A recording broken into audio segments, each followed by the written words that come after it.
Permettre à des femmes et des hommes de reprendre pied avec le monde du travail ou tout simplement de se reconstruire, c'est l'un des objectifs du lieu où on se trouve aujourd'hui. Ce lieu, c'est le chantier d'insertion au fil de l'eau, les Jardins de Cocagne. Ici, sur les hauteurs de Monistrol-sur-Loire, sont employés une vingtaine de salariés qui sont initiés au métier de maraîcher biologique. Nous vous invitons à découvrir cette exploitation un peu particulière. Alors, je suis Pascale Savel, je suis directrice du Jardin de Cocagne au fil de l'eau. On accueille sur le chantier des personnes qui sont motivées pour retrouver un emploi et qui dépendent pour certaines effectivement de dispositifs portés soit par Pôle emploi, soit par le département. On a besoin des travailleurs sociaux du département parce qu'ils nous adressent des gens, parce qu'on peut s'appuyer sur eux pour traiter des problématiques qu'on ne peut pas traiter ici. Notre spécificité, c'est d'accueillir sur une activité de maraîchage biologique 4 hectares ici à Monistrol, à peu près 1 hectare à Aurec, sur lesquels on produit différents légumes, une 60aine de légumes par an.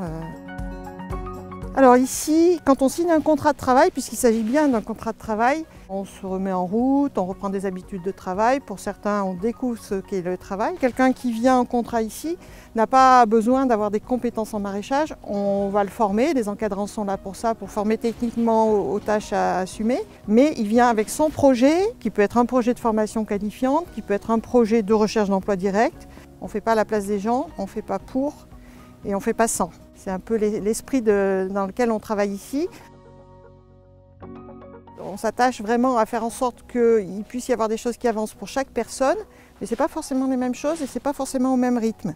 Donc notre mission, c'est bien d'accompagner des gens vers cette acquisition, de comprendre ce qui est attendu, ce qui est acceptable ou pas en entreprise, pour pouvoir ensuite s'insérer plus facilement ailleurs. Les personnes qui sont ici, elles savent, et on le leur répète régulièrement, que l'objectif n'est pas de terminer le contrat ici, l'objectif c'est d'aller vers autre chose, et vers autre chose qui soit au plus proche de ce qui les intéresse, de ce qui leur convient, de ce qui est possible pour elles. Je m'appelle Raphaël Beuret, je suis responsable de la production des légumes. Et donc je dois planifier et organiser le plan de culture et tous les légumes à planter et à récolter. Et puis aussi faire la composition des paniers, parce que la finalité c'est de cultiver des légumes pour les vendre à des adhérents. Quand la personne arrive, on leur dit de commencer, on va dire calmement, surtout sur les charges physiques, parce que même si effectivement il n'y a pas cette notion de rentabilité comme dans une exploitation classique, c'est très important de faire attention au corps des gens, physique des gens. Donc on leur demande vraiment d'y aller en douceur, surtout les 2 premières semaines. Après c'est sûr qu'il y a une petite montée en puissance, c'est-à-dire que la personne commence à s'habituer, à connaître les tâches, à savoir comment faire finalement, à apprendre ce savoir-faire. Et donc là ça progresse au fur et à mesure. J'ai pas une attente particulière. Je souhaite en tout cas que le travail ici leur sera bénéfique en tout cas, quoi. Des réussites, moi ce qui me plaît le plus, là, il y a un 2e salarié qui va potentiellement tristement nous quitter parce que c'est toujours triste en fait finalement d'avoir ces départs. Mais quand on sait que c'est pour une bonne nouvelle et notamment là pour un emploi qui va être pérenne, pour moi là on a tout gagné, quoi. Je m'appelle Fayard Gilles, chantier d'insertion, je suis rentré le 1er avril 2019, après une longue période de chômage. C'était pas évident de reprendre une activité.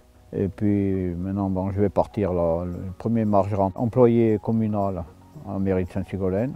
Ouais, je suis bien, je suis très content. Je suis plus le même, on me le dit, on me dit mais t'as pris de l'assurance, on se met que si quelqu'un a des problèmes pour trouver du boulot et tout, qu'ils viennent dans des chantiers d'insertion comme ça, que c'est l'idéal.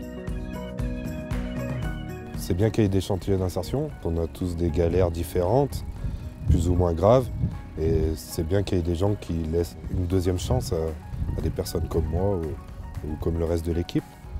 Ça permet de reprendre confiance, et c'est très important, et heureusement qu'il y a des entreprises et des associations comme celle-ci, quoi. Pour retrouver l'intégralité de ce reportage, vous pouvez vous connecter sur le site internet du département, le www.haute-loire.fr. Pour le 4e numéro de notre série consacrée aux acteurs de l'insertion, nous irons au Puy-en-Velay à la Pépinière, une entreprise d'insertion qui est portée par Emmaüs Environnement.